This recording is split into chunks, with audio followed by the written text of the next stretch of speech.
Hello, I'm Michael Holmes. It's my great pleasure to welcome Vincent Bevins, an accomplished journalist who has reported from Brazil for the Los Angeles Times and from Indonesia for the Washington Post.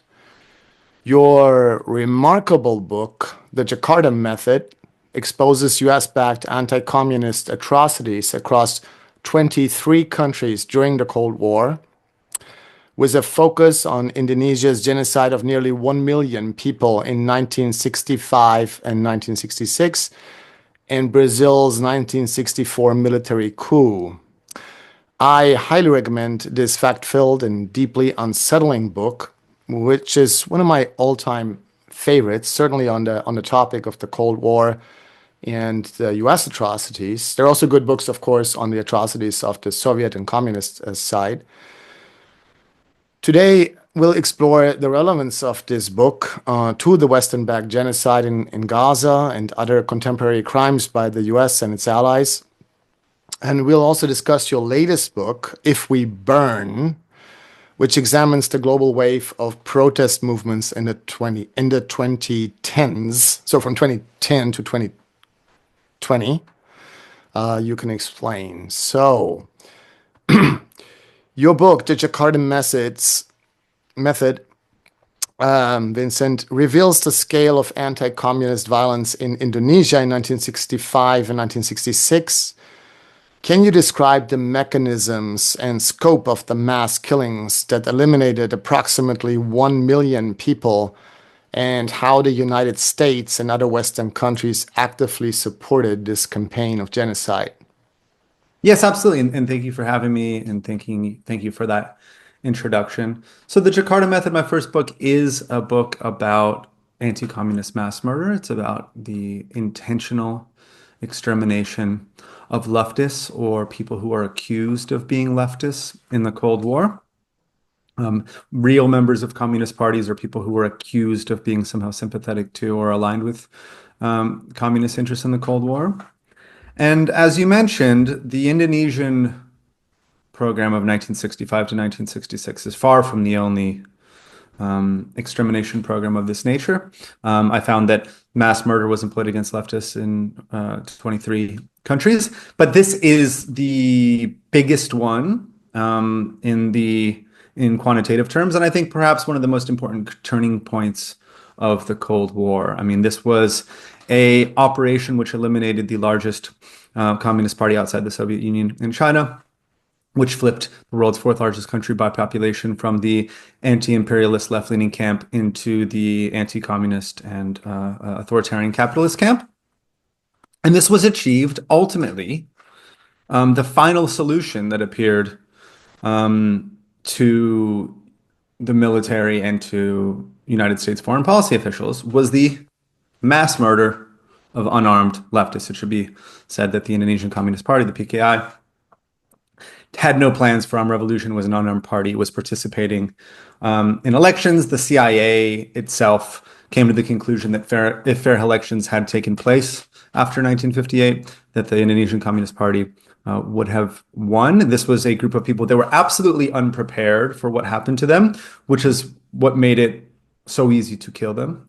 It's quite grim, but many of the leftists in Indonesia happily turned themselves in for questioning, having no idea that anything more would happen than just a few questions about their activities in the local education system, cultural organizations. But the reason I say that this was the final solution that appeared possible and satisfactory to U.S. foreign policy officials is that it wasn't the first thing that was tried. In the Cold War, in the era after 1945, in which the United States was by far the most powerful country in the world, I think it's pretty clear to say more powerful than any other country had ever been in human history, it slowly put together a set of techniques, a set of tools that could be used to influence outcomes in the global South. There's the famous military coup. There is active military intervention. So, Guatemala is an example of the coup. Vietnam is an example of military intervention. You had support for armed groups. And from 1955 to 1965, several of these were tried without success in Indonesia. First, The CIA tried to replicate a strategy that had been successful in Italy, which was to funnel money to a right-leaning religious party. This did not work. The Indonesian Communist Party did better and better in elections anyways. And then it fomented and participated in a civil war until an American pilot was caught crash landing into Indonesia. And so it was only in 1965, sort of the third attempt, that was the moment in which the U.S. landed on mass murder as the solution to the problem of a left-leaning, anti-colonial Indonesia led by Sukarno with a communist party that was growing in popularity. And to get to the title of this book, this horrifying resolution to the perceived problem of Indonesia under Sukarno was so successful from the standpoint of anti-communist right-wing movements and U.S. foreign policy officials that it inspired copycat programs around the world. And ultimately, Jakarta came to stand in as metonymy for this solution. Jakarta came to mean the mass murder of a leftist or attempted leftists that could be employed to clear the ground for the imposition of anti-democratic capitalist regimes in the global South. Well, it should be pointed out that both Brazil and Indonesia, which are the focus of your book, are among the most 10 populous countries in the world. And if most people in the West don't know anything about them, that also tells us something about our education system and about our media.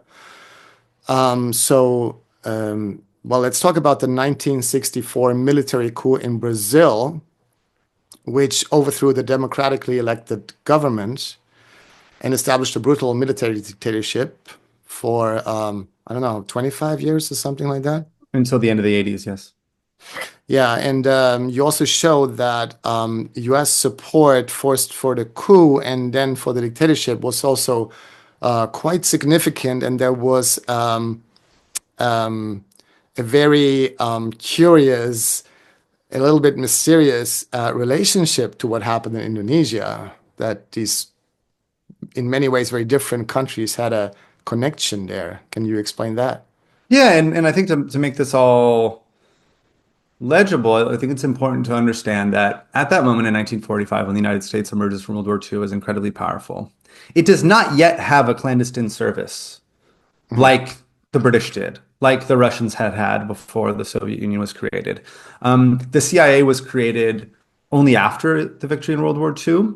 And in a few years, the CIA was given a task of, first of all, the task given to the CIA was to accumulate information around the world and pass it to the president. That's fine. I mean, I think nobody really has a problem with governments doing that. But then they also founded a clandestine service whose job was to go after the Second World. Their job was to go after the countries, either the republics of the Soviet Union or the countries that were very closely linked with Moscow. The CIA failed at this, but it did start to have some success in the global South. In 1953, the US-backed coup in Iran seemed to present to, at the time, President Eisenhower, a cheat code to global politics, a way to effect outcomes around the world without having to do the kind of military intervention that was required in the Korean War. It seemed like there was a relatively costless way that the CIA could change things in the global South, especially when the newly decolonized governments of the formerly colonized world were insisting on things like resource nationalism or too much independence from the Western camp. So what we saw is this agency come together without really much knowledge. They knew that they were quite inspired by the British. They wanted to copy a lot from MI6, but they started to slowly put together this set of tools. And if one thing worked here, they tried it somewhere else.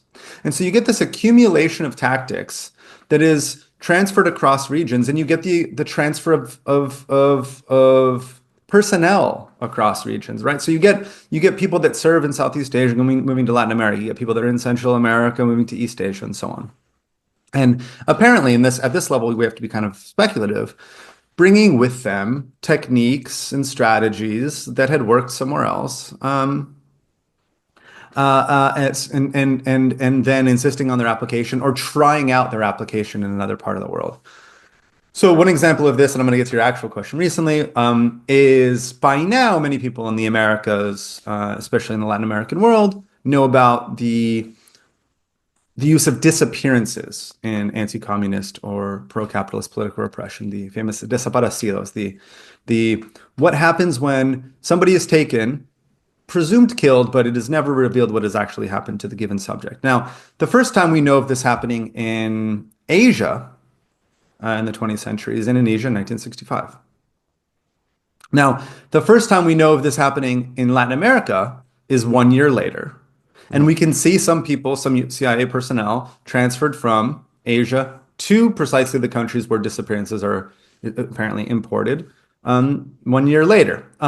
Now, the shift that you pointed to that happens 2 years earlier is when there is a US-backed military coup in Brazil. And now this is one which again, Chile tends to be more famous for a lot of reasons that we can discuss, but I think it was much more, the US-backed coup in 1964 was much more consequential, not only because Brazil was a much larger country, but because it served as a template for other coups, certainly in Latin America.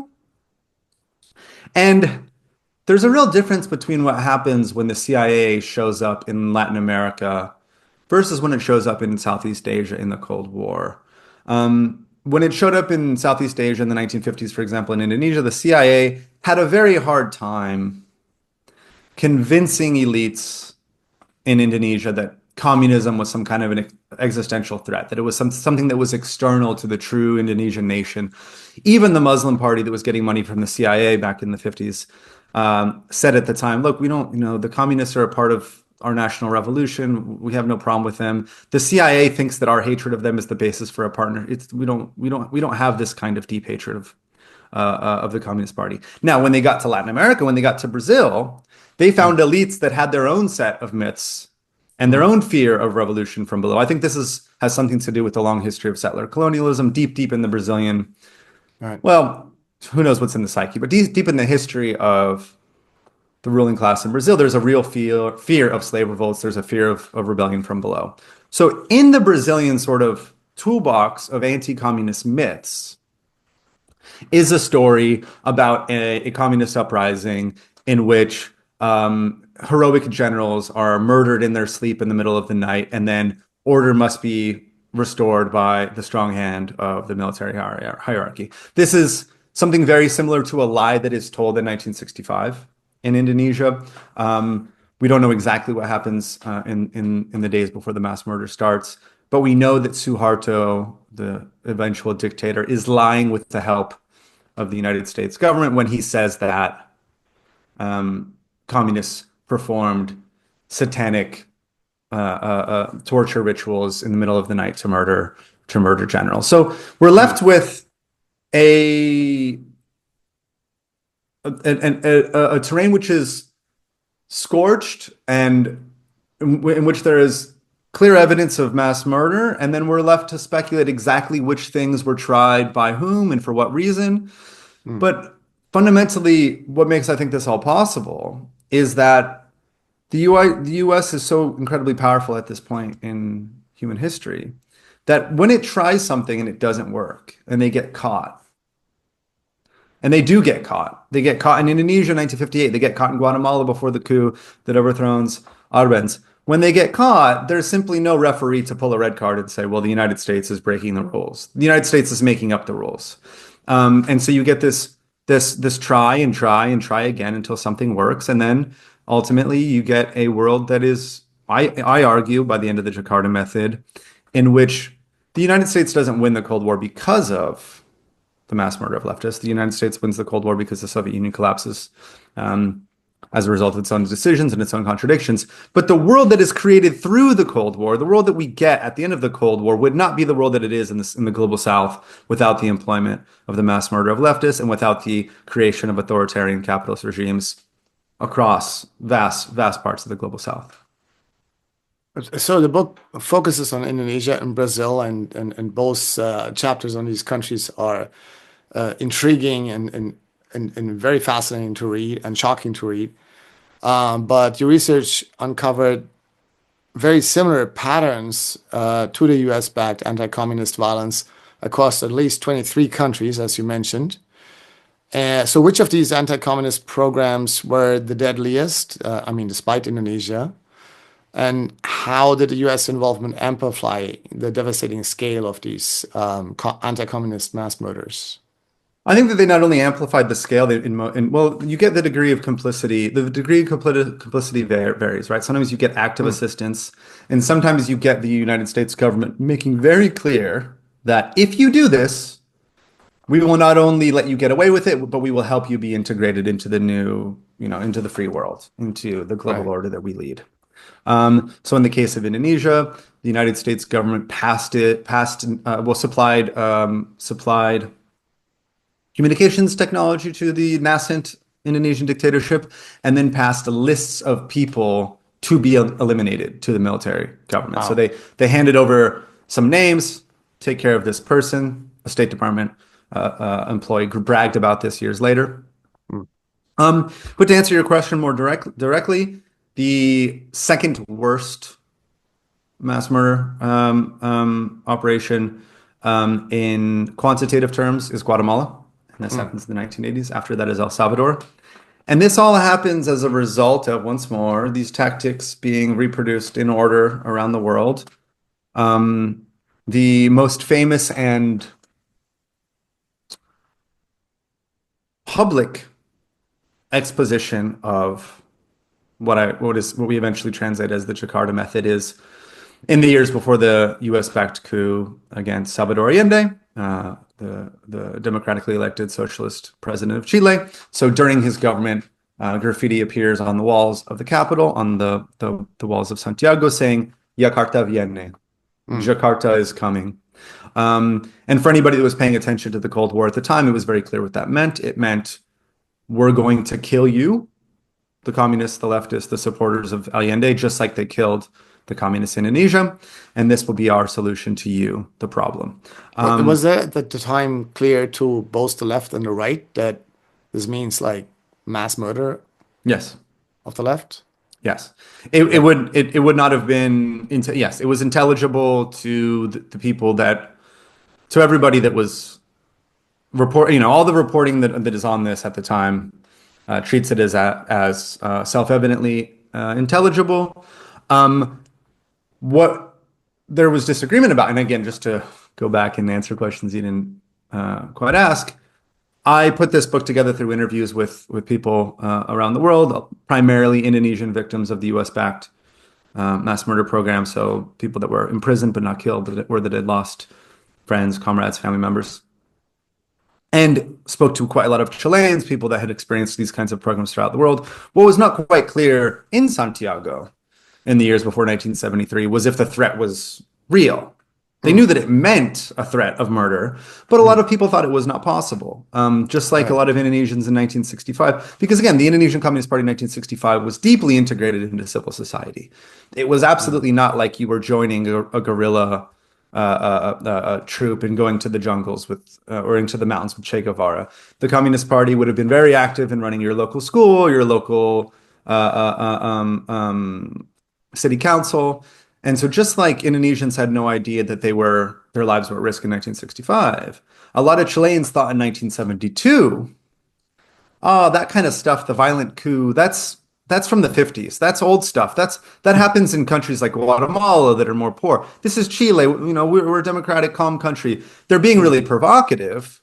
They're being, hugely offensive, but they're not. The threat isn't real. They're just saying this. But tragically, after the US-backed coup in 1973, Jakarta does come. Famously, thousands of people are killed by the new junta, including in the Santiago Stadium. And this, once more, is seen as something that works in the rest of Latin America. So you get evidence of meetings being held between Argentine and Guatemalan death squads where they speak about the importance of Plan Jakarta. This meeting apparently being organized by the U.S. Embassy in Franco, Spain. And then when Central America becomes again, once more, because it had been a perceived problem back in the 50s, when Central America becomes a perceived problem once more for U.S. foreign policy officials, you have members of the Alliance of South American Anti-Communist Dictatorships, Operation Condor, going to Central America and explaining to these governments how you can take care of the problem of communism. Now, in the case of Guatemala, often you could be labeled a communist simply for being from the wrong indigenous group. Certain Mm, ethnicities were seen as inherently, necessarily pro-collectivist and communist. mm, And so there was the mass murder of entire villages mm. as a sort of a very brutal counterinsurgency campaign that did not even wait for villagers to take any action. It eliminated them in advance. Mm. But those are the second worst by numbers. Guatemala, then El Salvador in the 1980s. I remember visiting like small museums in both Guatemala and in El Salvador about those mass killings, and they were very small, and I was the only person there, and I remember finding it quite depressing. Um, so let's get back to the present a bit. So because I think many people are quite shocked, and they should be, about the Western-backed genocide in Gaza. At the same time, anyone who read your book would be a little less surprised and a little less, maybe not less shocked, but less surprised about the West doing this actually. And I also just would like to remind our viewers of the United States backed and France backed and Britain backed genocide in Yemen by Saudi Arabia, which was very recent. So do you see a connection there? I mean, obviously, this is not about anti-communism, but in both cases, you see like Western nations like ruthlessly supporting the killing of a lot of innocent people, basically, Well, if you want to be, genocidal campaigns. I mean, if you want to be a little bit creative or have a little bit slightly longer historical reference point, you can claim that it is kind of about anti-communism. So to explain that Mm, more fully, in the early years of the Cold War, it was not established nor inevitable that the U.S. would get firmly behind Israel. Um, mhm. this, famously, the UN resolution um, was supported by the Soviet Union and United States. One of the things that led, I mean, because a lot of times now there's a lot of discussion of the power of pro-Israel political forces in the United States.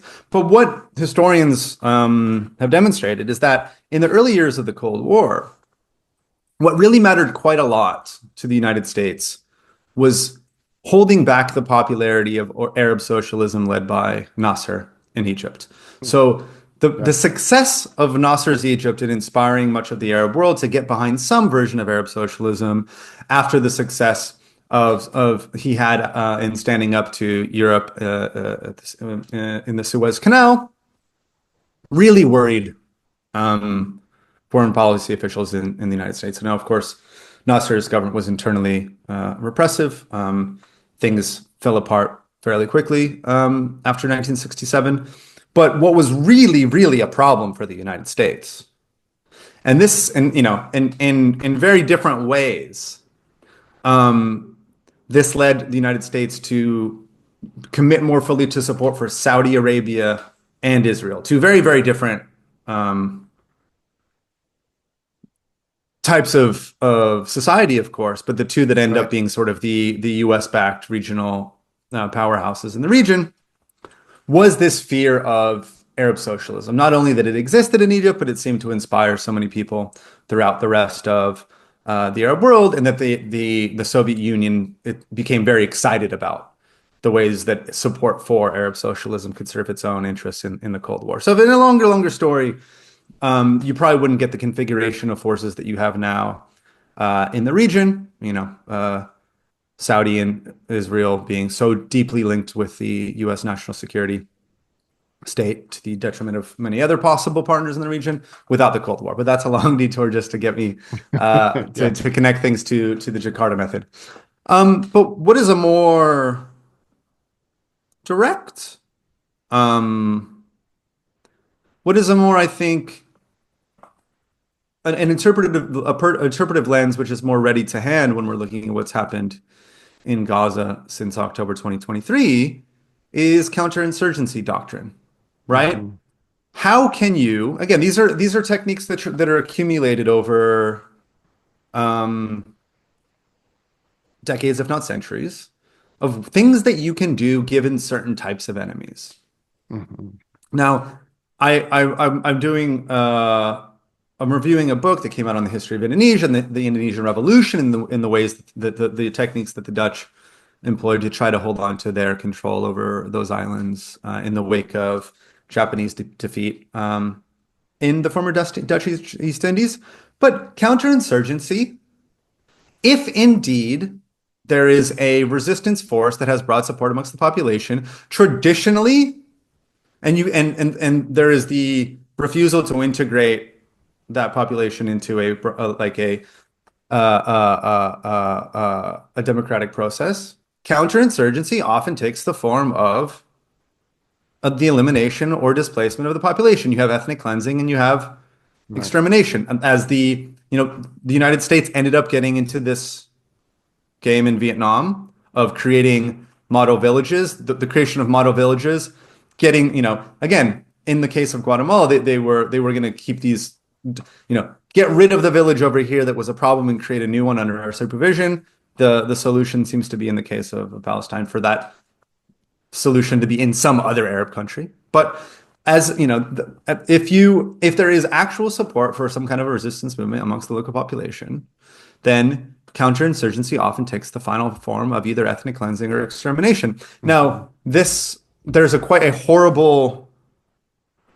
um, horrible formulation that comes out of Guatemala that is, I think, relevant once more. So in Guatemala, you did have in the 1980s. You did have in the 1980s Marxist-Leninist guerrilla groups inspired by Mao or by other communist movements. This is real, just like Hamas is real. But they had drawn on something that Mao said. Mao had said that the guerrilla must be with the people, move through the people like a fish swims through the sea. Right? This was a Mhm. famous piece of guerrilla doctrine that was accepted sort of by everyone in Guatemala in the 1980s. Well, Rios Montt, the U.S.-backed dictator, came up with a Mhm. solution to that, and his formulation was, well, then drain the sea, Mm. get rid of the sea. No more people. There is no more place for the resistance to launch attacks upon us. Right. And so I do think that all of this must be seen in absolutely. I see everything that's happening since, well, before October 2023, but since October 2023, in the long history of the United States' willingness to routinely even act in an imperialist fashion when it believes that it will serve its interests around the world. And the way that in the final interest, and again, because, in the case of Indonesia, it wasn't what they wanted to do first back in the Mhm. 50s, but they were willing to do it if that's what it took. And I think that this longer history of the way U.S. power has been exercised since 1945 is absolutely the backdrop against which I read the tragedy of Gaza right now. Yeah, there's this Manichaean narrative in the West, mostly, of an epic battle between Western liberal democracies and authoritarian regimes like China, Russia, and Iran.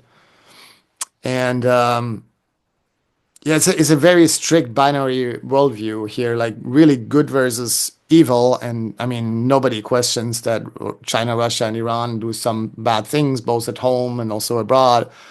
But I mean, your book and also like recent events in Gaza really show why this worldview is actually quite dangerous. Can you explain I a think bit? I it's, mean, yeah, I think it's, I think it's yeah, yeah, important to please go point on. out that in many ways you are criticizing the West for being anti-democratic, certainly in their foreign policy, and often being an enemy of democracy because the West uses this label of democracy and human rights and liberalism and women's rights often like to basically demonize all their enemies. So can you elaborate a bit on that? What your book tells us about this, the Cold War, and Yeah, and I think you, I like started to get excited to finish the thought that you had started that this stance is not only hypocritical, it's self-evidently and dangerously hypocritical, especially to people in the global South, right? Like Mm, watching the way that the United States talks about Ukraine versus Saudi Arabia versus Israel versus Palestine mm, makes absolutely no, you cannot come up with a logical interpretive mechanism for understanding the different positions taken on these four states unless you just understand that there's a different standard for friends and enemies, right? Like there's just right. no it makes no sense. And that's been very clear for a long time to quite a lot of people that pay close attention, but I think it's become screamingly obvious, as it tends to do every so often. Every once in a while this hypocrisy becomes just brazenly obvious and unavoidable. Mm, And if you know, and I think the history, it all starts. The interpretation becomes easier, but more unsettling if you accept that the United States back in 1945 was presented with a few options. Um, the people who believed very strongly in the Third World Movement, the people that I ended up meeting for the interviews of the Jakarta Method, truly believed that the world would be fully and meaningfully decolonized. That there wouldn't just be a change of who gets to run this or that government, but that the relations between North and South would be fully changed. And that the United States might be called upon to oversee a transition to a new world order, mm, a new type of global system that was more just and less imperialist, and did not rely upon the extraction of resources from the South to be sent to the North upon pain of violence if you got in the way. And the United States did not replicate formal colonization. The United States, I do believe that US leaders have always sort of believed themselves to be a force for good. I think this is something that's a deep part of US political culture, the need to believe, and indeed the belief that we are acting in a pro-democratic way. But we ended up reproducing that same broad structural picture of the global system, mm, sitting at the top, moving into the vacuum that was opened up by um, by the collapse of Western European imperial power, and acting in a way that which you could call neo-colonial, or you could say that while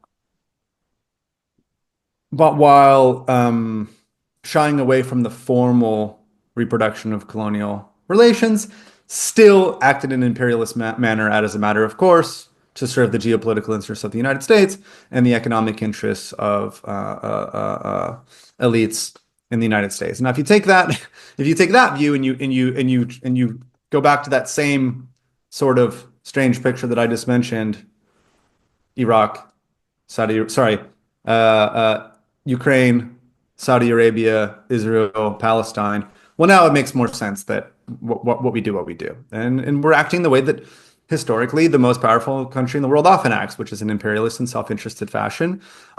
And this is a moment in which I think that's become more clear than at other moments.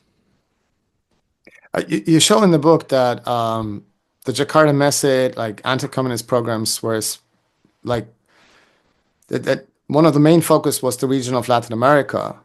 And I wonder, is it like a coincidence that Latin America today is the most unequal of all the global regions in the world? And I think it's probably the number one problem of the region, along with violence, which is, I think, closely related to the high levels of inequality. Well, South Africa is way up there too. Yes, An but apartheid the apartheid society, regime was also an, supported an by the United apartheid States. an apartheid regime that was backed by the United States for anti-communist reasons until it Right. became until it became impossible or undesirable to do so. So yeah, I mean, I think even if you look at Adar Novastad, I think a great historian of the Cold War, who's no sort of Marxist Mm, radical by any means, he comes to the conclusion that U.S. interventions in the 20th century did quite a lot of damage, and they especially did damage in the Western Hemisphere. They especially did damage mm, to the societies that share quite a lot of history with the United States, right? Because everyone in the Western Hemisphere mm, um, most societies in the Western Hemisphere have quite a common set of characteristics. Western European settler colonies. Um, run by white Christian elites. And one interpretation of what happened in Latin America, again, without having to be a Marxist radical, is that the sort of liberal bourgeois revolutions that made free market capitalism flourish in the 19th century in both Western Europe and North America were blocked by the hegemon, the United States, who made tactical alliance with reactionary feudal forces to kill the most modern, things like basic land reform, basic democratic reforms. The 1964 coup took place in Brazil against Jango Goulart, who simply, well, not simply, but who, among other things, wanted to make it so that poor and black Brazilians could vote. And these were reforms that were extended, as a matter of course, eventually in the liberal revolutions of North America and Western Europe. But the US used some mix of anti-communist ideology and its own material interest to come to the conclusion that the liberal revolution must be blocked with violent reaction. And the interpretation that you just offered, that inequality is a real problem in Latin America and the United States is somehow to blame for it, is one that is widely shared, I think, in the countries of the Western Hemisphere. I mean, this is, you're not gonna, you try that one out in like a bar in Buenos Aires or Sao Paulo. It's not gonna, you're not gonna get a lot of people disagreeing. This is something that is quite clear if you're on one side of the global system and in the United States itself or in liberal English language media. There has to be sort of a constant fight to remind the people of the structure of this relationship. Yeah, let's get to your latest book, If We Burn, in which you explored a wave of global uprisings in the 2010s.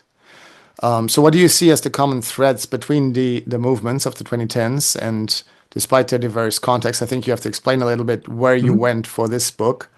What factors do you think are most critical in determining whether a protest movement succeeds or collapses? Yeah, absolutely. So the second book is somehow indirectly, I think, a sequel to the first. The focus is very different. It's much more recent history, but it is a global history that takes place in the period after the end of the Cold War. It starts with the so-called end of history, the period in which, in Fukuyama,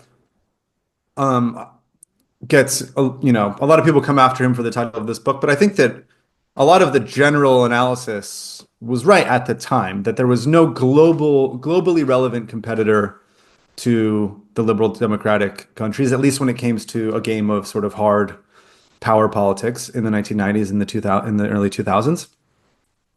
And then you get, after 2008, starting in the 2008 financial crisis, I think is a big part of the story. The creation of social media is also part of the story.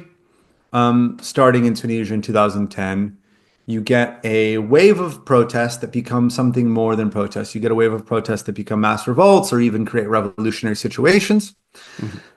And I lived through one of these in Brazil. I was in Brazil in 2013 at the time. So what I try to do is to tell the story of the 2010s as if the most important thing, just like I'd sort of, in the Jakarta Method, I try to tell the story of the 20th century as if the most important thing is the US-backed mass murder programs of the Cold War, because I think it's just as legitimate of an organizing principle as any other. I tell the story of the 2010s as if the most important thing is these explosive mass protests that start in Tunisia and take place in, as I count it, 10 to 13 countries throughout the decade. Because I think, again, that interpretive frame makes as much sense as any other. The war in Ukraine, which is, horrifyingly dragging on, taking lives, I think, as we speak, is somehow or another the long consequence of the 2013 Euromaidan uprising. Certainly what's happening in Palestine is related to the imposition of some kind of a final, I don't want to use that phrase, final solution again, but the imposition of some kind of order, some kind of counter-revolutionary order after the Arab Spring. The counter-revolution that put Sisi in power in 2013 is fundamental to understanding what's happening to Palestinians right now. And so I not only take that as my central focus of this global history, the central question driving the history is how is it that so many of these mass protests apparently led to the opposite of what they had asked for? How is it that when we go back a few years later, these moments that had been experienced by participants as euphoric victory not only come undone, but sometimes even lead to things that are worse than the conditions that they initially organized against? Now, the answer to that question varies in each particular case, but if you like, I could try to summarize the lens that emerges from that investigation.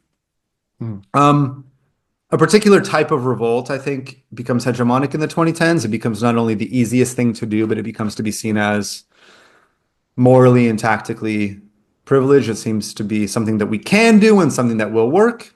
And it really does work at creating real opportunities. It either overthrows existing governments or creates real deep opportunities for reform because governments come to the table and say, okay, what do you want? But the final outcome, I found, at least in the 2010s, at least in these very large cases, is not actually imposed by the protests themselves. It's imposed by some other actor that takes advantage of either the power vacuum or the destabilization. And so the real heart of the story is to go back, recreate all of the events through interviews with 250 people I did in 12 countries, and explain what happened in each case. Who did create the original revolt? What were their demands? Who joined the revolt? Why did it lead the military to, for example, turn against a dictator here? Why did it lead for an invasion to happen here? And then trace in the long term how all of those uprisings ended, and then ask the participants what they learned from this. What was it about this type of revolt that made it so good at some things and so bad at others? Can you give a few examples of the movements that you explore here? Yeah, I do. Well, I can just listen while I think, unless I forget. I do the events of the Arab World Circles, Egypt, Tunisia. Let's see. Well, the order's backwards: Tunisia, Egypt, Syria, Libya, Yemen, Turkey, Brazil, Ukraine, Hong Kong, Indonesia, Chile, and then Hong Kong again. I might have missed one, but these are some of the main cases. And what I find is that there's a particular type of, a very, very specific and very particular type of revolt that becomes hegemonic, if not appearing to be the natural way to respond to injustice in the 2010s. And this is the apparently spontaneous, leaderless, digitally coordinated, horizontally structured mass protest in a public square or in public spaces. Now, each one of these, so that will sound familiar, right? Like, oh yeah, that was sort of the thing back then. The thing, and it was not only it was a sort of normative and analytical framework for understanding what was going on. It was not only seen as what was happening, but as a good thing. And I think in some ways that type of revolt, well, again, each one of those ingredients came from somewhere ideologically, historically. There's a reason that particular type of revolt became easier to carry out than other historically possible types of organizational form.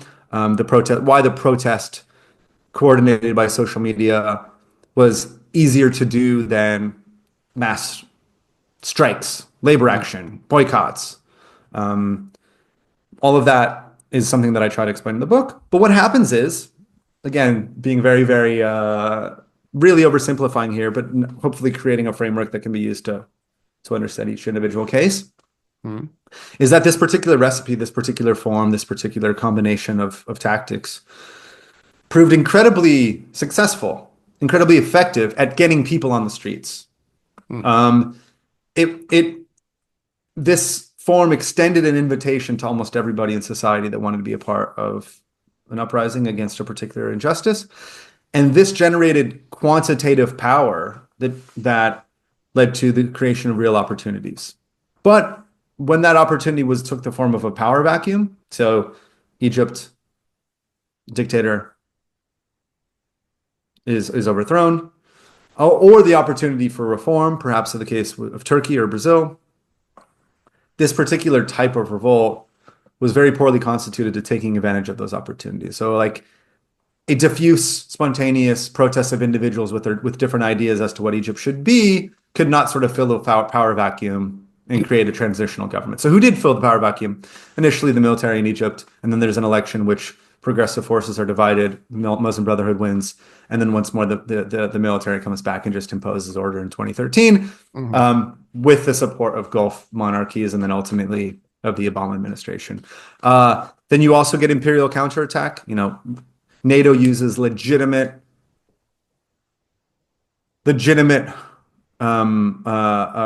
protests against the Gaddafi government as a pretext to launch a regime change operation, leaving Gaddafi tortured and murdered on YouTube, and the country in ruins.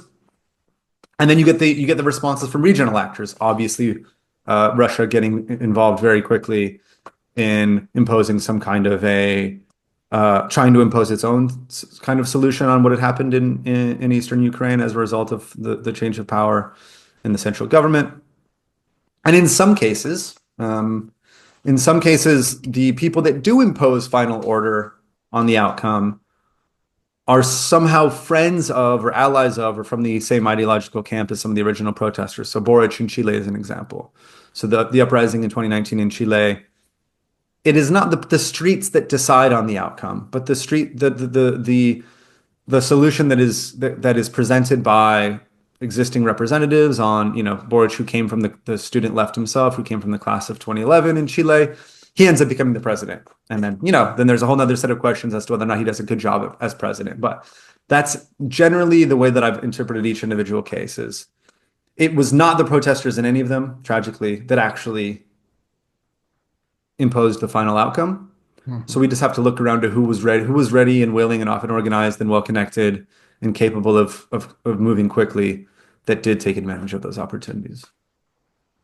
I saw that in Egypt, and I visited Egypt in 2013, right before the coup against the Morsi government. And I talked to young activists, and they were talking about, we will overthrow Morsi and the Brotherhood, and they were scared of them. And people need to understand that there were reasons for that. They were like young liberals and loved freedom, personal freedom, and so on. So they had reasons to be very concerned. But I told them, look, Morsi was democratically elected. I also don't like him, but if you overthrow him, and also they were chanting like the people and the military hand in hand. And I said, like, if you want to use the military to overthrow the elected government, you will go back to Mubarak, maybe even worse. And the point is not that I was right about that, but and it's a tragedy. But I tried to warn them, and they were like, "Well, you're an outsider. You don't know what you're talking about and stuff." And I don't mean to be arrogant about it, but I told them, "Well, you need to understand that if you have an elected government, the way to resist is to be in the streets, but you can't just overthrow it. You need to defend democracy also, while at the same time defending liberalism." So it's actually quite complicated in these countries. And but I have to honestly say they were not really very reflective on these things. They were caught in the moment, in the struggle, in the fight. It was all very, very exciting. There was like tear gas in the streets and everything, and and I could see what was coming, and it really concerned me. But these young people were just caught up in the midst of all of it. Is that your experience also, that when human emotions take over, we make these big mistakes? And well, I certainly. So in my book, I interview people that participated. So that there was the protest of January 2011, which ultimately became the 18 Days in the Square, which overthrew Mubarak.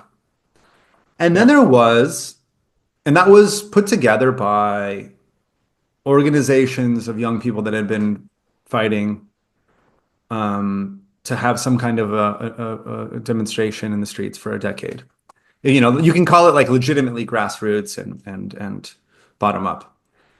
The 2013 revolt, and this is something that, again, this comes up across the decade. So this is another thing you asked about, the strange coincidences between Brazil and Indonesia back in 64 and 65. This thing happens a few times in the 2010s, is that the 2013 revolt presented itself as, initially, a grassroots movement of young people who are using the internet to collect signatures against Morsi. It seemed to be the same kind of thing. It presented itself as the same kind of thing. And then I talked to a lot of people that notice, because there were certainly I talked to people that noticed as this was happening, the kind of things that you're describing. People were recounting to me like, wait a minute, this is strange. Like it seems like all of the military and the ruling class is behind this. It seems quite coordinated. Yeah.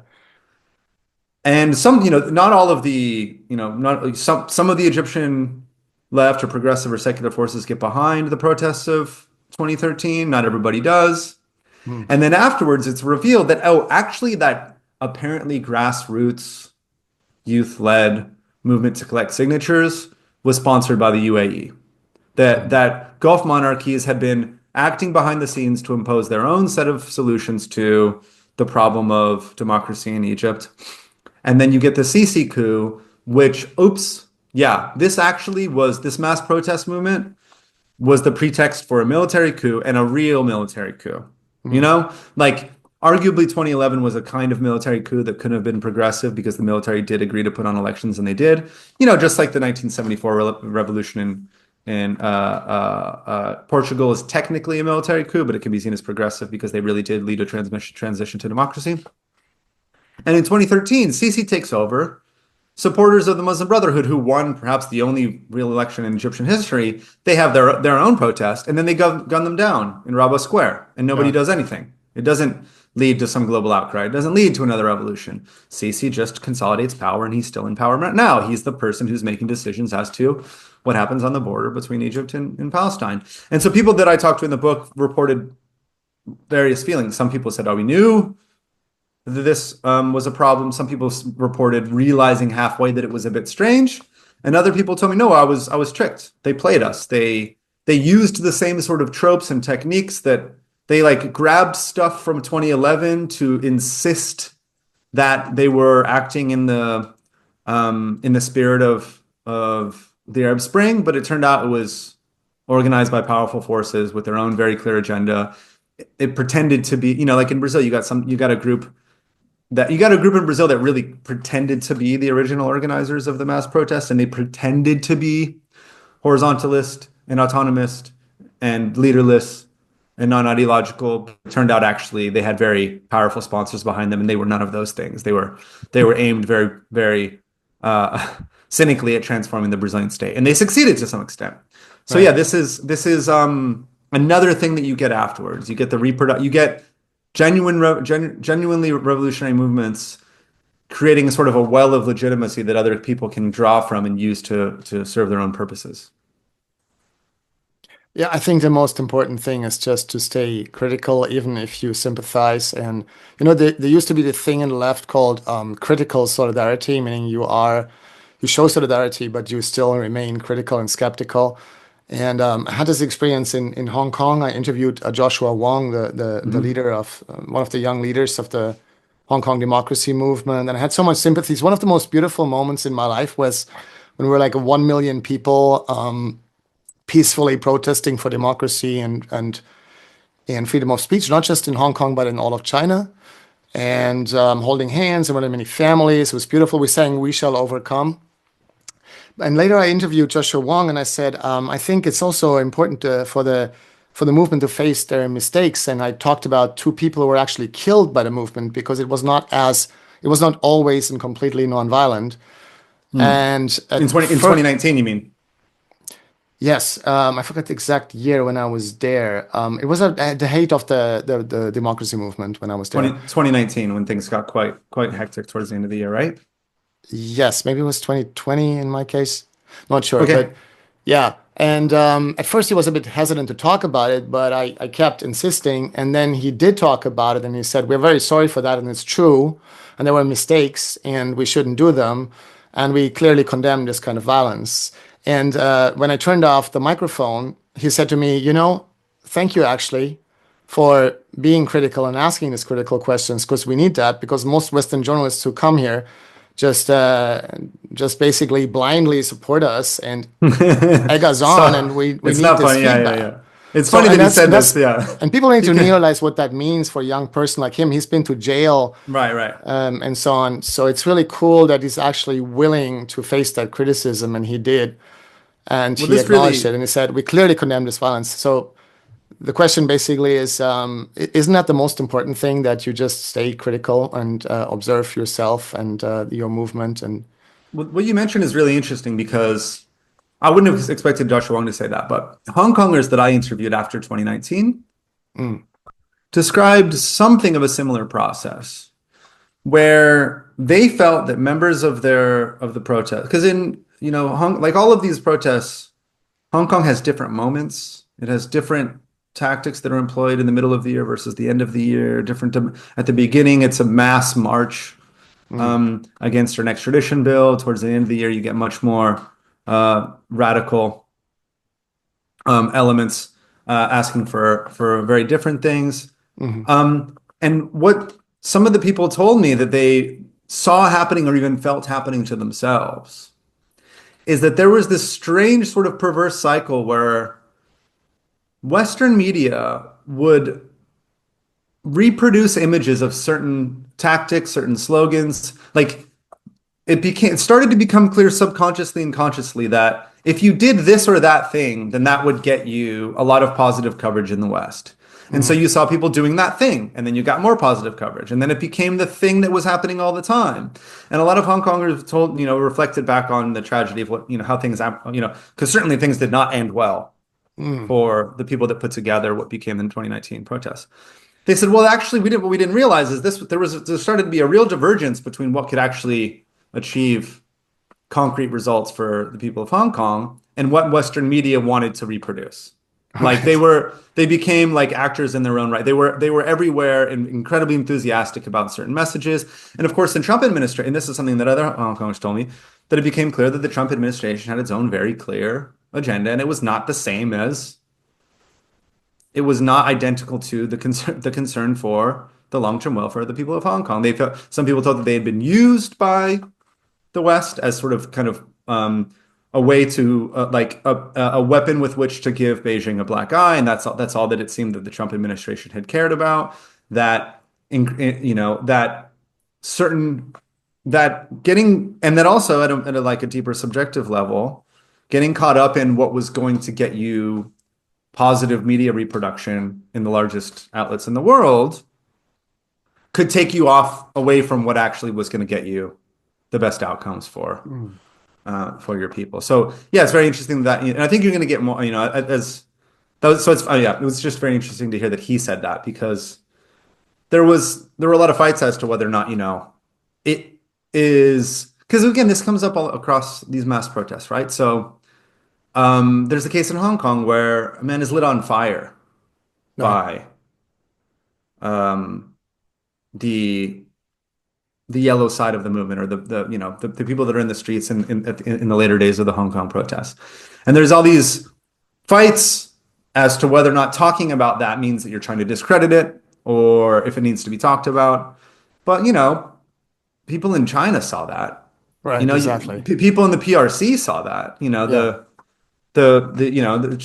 Hong Kong, for better or worse, is a part of the People's Republic of China. There was never a majority of people in Hong Kong that actually wanted to leave the People's Republic of China. So it mattered quite a bit the way that people in mainland China saw the protests. But this tends to be something else that happens across the decade with this particular form of revolt.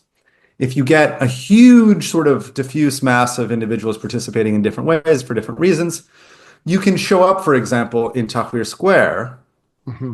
and find a few people that will tell you, CNN, what your viewers want to hear. You can find some Egyptians that will say, this is a pro-Western liberal movement.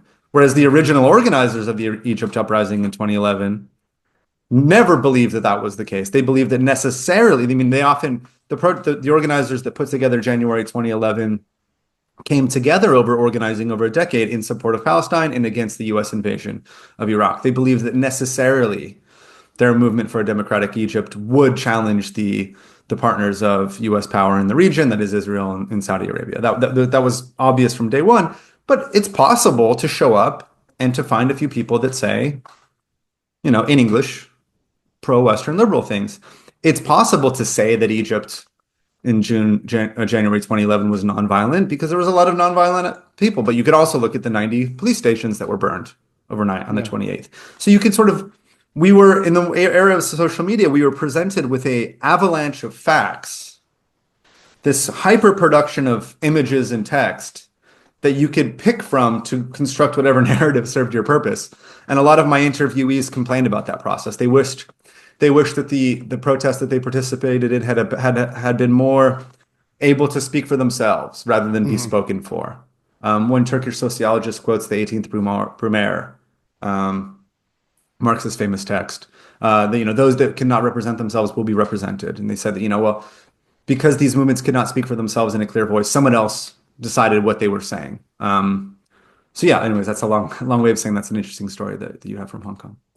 What I really liked what you said in another interview about this book, If We Burn, you said every movement should think about if you present the ruling classes with two options of change. One is like real change that actually costs them something, like higher taxes for the rich, and then you pay more money for schools and healthcare and infrastructure and so on the one hand. On the other hand, just symbolic changes that doesn't cost them anything, for example, LGBT rights and so on.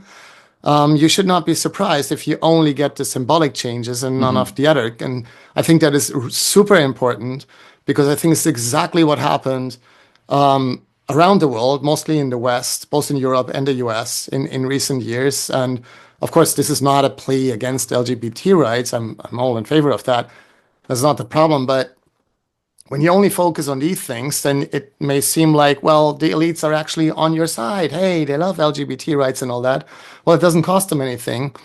But if you get serious about inequality, economic rights, the working class, and so on, and if you get serious about global inequality and the way that the West enforces its dominance, its hegemony around the world, then you will really be seen as an enemy and treated like that, and you will not be welcomed there, and then you will pay a price and not them. So can you say a little bit more about this? Yeah, I mean, this is a classic. This comes back to, I mean, these conversations take us back to the beginning of the 20th century and in the debates over which particular tactics are appropriate for particular moments. But what was clear to revolutionaries by the beginning of the 20th century is that if you really are trying to restructure society, if you want to change concrete power relations in a given society, revolutions engender counter-revolution, right? You get the remnants of the old elite attacking, desperately trying to hold on to their power, often forming alliances with neighboring countries to sort of desperately undo the French Revolution or the Russian Revolution and so on. And what's tragic about the history of counter-revolution, and this becomes relevant again in the 2010s, is that the old regime does not even need to actually suffer any consequences to launch a counter-revolution. Yeah. You can get a counter-revolution without revolution. All you need is the old regime to think that they might suffer consequences, and then they could launch a counterattack. So the particular protest forms that I think are strongly associated with the so-called new social movements in the second half of the 20th century in the First World, which I think can be associated with a lot of very important and admirable advances in the fields of LGBT rights, women's rights, the recognition of overlapping and various identities, and so on. I think it's also important to recognize that those gains happened in the context of advanced democracies whose ruling classes didn't really have a problem with the extension of marriage to it was an important conquest, and it was done by these particular forms of protest. Yes. But it was something that wasn't acceptable to sort of reactionary elements of the Christian, movement in the United States. But when it came to like capital and the ruling class, they realized, okay, this is fine. These are huge advances that matter to hundreds of millions of billions of people around the world. But it's not the kind of thing that leads NATO to bomb your country. It's not the kind of thing that leads neighbors or elements of the old regime to carry out mass murder to try to hold on to power. And so this is something that dynamic is absolutely something that comes up in the 2010s. You get movements that, if you look at empirically, sociologically, what is being asked for example, in Ukraine, at the beginning of the protests, there was a small number of people that cared quite a lot about the association agreement with the European Union, and they truly cared about it, and they were dedicated activists that made that their first priority. But then you also see sociologically quite a lot of other people that join the protests that care about economic concerns. If you look at the slogans that really matter in Egypt, right? You get bread, freedom, social justice, right? And as you say, when you get the imposition of some kind of order on Ukraine or on Egypt, you often see, okay, you didn't like that guy, here's a different guy.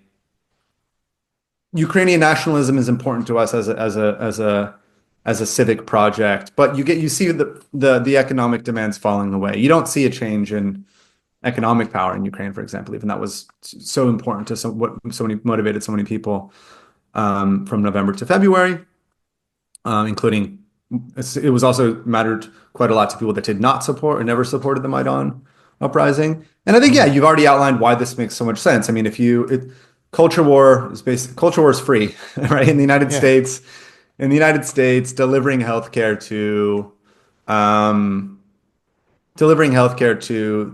100% of the population has real political and economic costs. Picking a side in the war for wokeness or against wokeness or again, blaming immigrants. These are all things that can be done relatively costlessly. And I think that's why a sort of very clear elaboration of a certain set of proposals for societal change ends up being important for long-term success in the wake of these movements. I think it becomes very clear how big this problem is if you pay attention to the fact that both in the US and Europe, the vast majority of people complain all the time about the corruption of the elites and about rising inequality. This is really a majority view in Germany and in the US and in Britain and in France, I believe.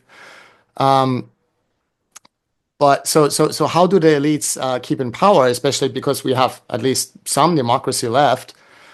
And I think the answer is just because they basically always just say it's either us or Trump. It's either us or the AfD, our radical right-wing party in Germany. It's either us or Putin or Xi Jinping or Iran or Hamas. So they basically just always have these boogeymans to say, well, basically, you don't like us and we rip you off and we are corrupt. I mean, of course, they're not saying that, but basically, but you don't really have a choice, which is really strange because we're supposed to live in a democracy and have real choices. And what I always try to tell people, like, yeah, of course, we should be opposed to Trump and to the AfD and also to Xi Jinping and Putin in many ways, or Hamas.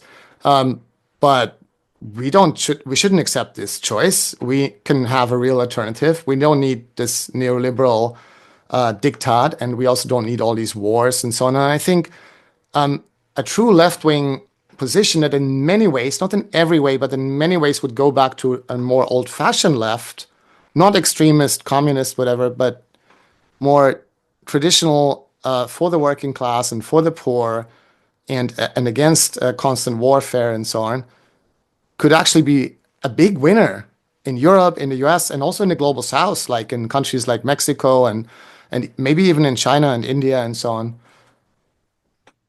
So would you agree with that? Or I think what you pointed out too is this strategy. Like a lot of what lies below the surface in all of these revolts across the 2010s, and I'm not alone in this analysis. I think there's wide agreement across the post-Soviet world, the North Atlantic, Latin America, even China, is what I didn't make this up. I call it crisis of representation. A real belief among a lot of people that the people that are supposed to be representing the people do not in the way that the official explanation for a given society indicates that they should. That somehow the links have been frayed between representer and represented. And this strategy that you just outlined, I think that this kind of strange, weird death cycle we're in, not death cycle, but this vicious circle we're in with the return of the populist right and then the return again of the populist right, has to do with what you just said, that this strategy when sort of the establishment say, okay, we're not going to address the real crisis. Mm. We're just going to use this guy as a boogeyman. Well, you have to stick with us. And Mm. then the boogeyman itself is also not addressing the real crisis. They're just saying, No. because Yeah. I'm different, I'm a response. You get a deepening and a reproduction of the crisis over and over in a way which is gets you into a real problem. And I think it ends up um, eroding the hegemony which is necessary for any ruling class in society, right? Like you end up losing the actual, like you don't just get representation fraying, you get it really like severed. And I think that the longer that you get sort of, I mean, again, we're watching this happen, right? Like the longer that you get like center left parties saying, well, we can't do anything at all except for stay here and offer and say that we're different than the other guy. Um, and you get a deepening of you get a deepening of the crisis of representation vis-a-vis that traditional elite, and then you get groups like right-wing populists offering increasingly deranged, increasingly inappropriate bad answers to real questions. And so yeah, I certainly come from the analysis that actually dealing with the crisis of representation is necessary. It's just much more difficult to do than it is to be like, well, I'm an actor, so I'm not a politician, so I'm going to fix everything because I'm different. Like that's a Yeah. very easy answer. It just turns out it doesn't work at all, and then you just end up exactly where you started. Well, I hope and I think that our viewers so far enjoyed this conversation. And by the way, if you do, please press that like button because of the algorithm and on YouTube and all that. Um, but I just noticed it's been quite depressing, our conversations so far. It's very negative. There are many reasons for that. But could we try to end on a positive note? Where do you see hope here? I mean, you met so many people resisting all of Mhm. this Sure, bullshit. yeah, Give us some hope here, yeah. please. I have an answer to this. In the history of revolts, in the history of the creation of attempts to form anti-systemic movements, in the global history of attempts to transform, include, or improve the global system, it is incredibly common to see a set of unexpected uprisings appear to be defeated Hmm. and then reconstitute themselves in the longer term as something stronger and more capable of carrying out real change. And the people that I sat down with, the 250 people that sat down with me for If We Burn, for example, would not have done so if they did not believe that there was value in learning from this first wave of revolts, in Right. trying to transform history, the history that is not yet written because we're writing it in the future, Hmm. into a process that turns those initial apparent failures into victory. They want to live in a world in 2030 or 2035 when they look back on 2011 and say, actually, that was the beginning of an ultimate victory. It was just an Right. apparent setback, and all it took was for us to learn from what had happened and come back stronger. So that if it were not for that kind of deep optimism, no one would have wanted to talk to me in the first place. Yeah, I would like to say that I could still feel that the dream really in Egypt of the 2011 revolution, which was a beautiful dream about democracy and freedom for all Egyptians.